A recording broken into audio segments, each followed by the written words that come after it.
Tropical Cyclone Formation Update. Ang Low Pressure Area, LPA-08G, kanluran ng Subic Bay ay namuo bilang isang tropical depression nagngangalang Jacinto. Ang bagyong Jacinto ay namataan sa layong 480 kilometro. Kanluran ng Subic Bay, may pinakamalakas na hangin na umaabot hanggang 45 km per hour at ang pagbagso na umaabot hanggang 55 km per hour. Ito ay gumagalaw pakanlurang hilagang kanluran sa bilis na 20 km per hour. Ang presyon sa hangin mula sa sentro ay 1,002 hectopascals o mabar. Ang lawak ng malakas na hangin ay umaabot hanggang 240 kilometro, galing sa sentro. Ito ay inaasahang papalayo sa bansa at lalabas ito sa Philippine Area of Responsibility, PAR, mamayang 8 p.m. Ang trough nito ay patuloy na nakakaapekto sa Metro Manila, Northern Luzon, Central Luzon, at Calabarzon na makakaranas ng maulap na kalangitan na may kalat-kalat na pag-ulan, pagkidlat, at pagkulog na magdadala ng mga pagbaha o pagguho ng lupa dahil sa katamtaman hanggang kung minsan malakas na pag-ulan.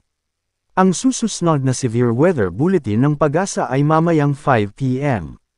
Tropical Cyclone Formation Update. Ang Low Pressure Area, LPA-08G, namataan sa layong 435 kilometro. Kanluran ng Sangley PT, Cavite City, Cavite, ay mataas ang tsansang maging isang ganap na bagyo sa loob ng 24 na oras. Mga dapat malaman, Low Pressure Area, LPA, 08G, Invest 93W. Lokasyon, 435 kilometro. Kanluran ng Sangley Parter, Cavite City, Cavite. Sa ngayon, mataas ang tsansang maging isang bagyo ang nasabing LPA.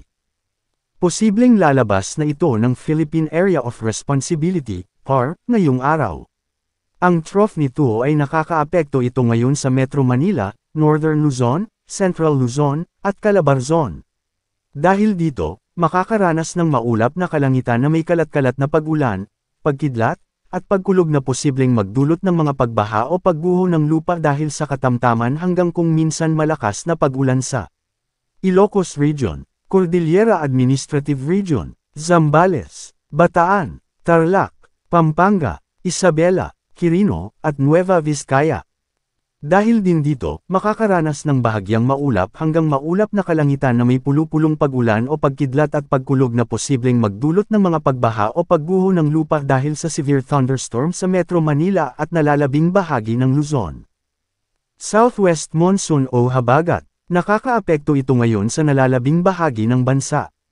Dahil dito, makakaranas ng maulap na kalangitan na may kalat-kalat na pag-ulan, pagkidlat, at pagkulog na posibleng magdulot ng mga pagbaha o pagguho ng lupa dahil sa katamtaman hanggang kung minsan malakas na pag-ulan sa Bicol Region, Visayas, Mimaropa, Zamboanga Peninsula, Northern Mindanao, Caraga, at Quezon.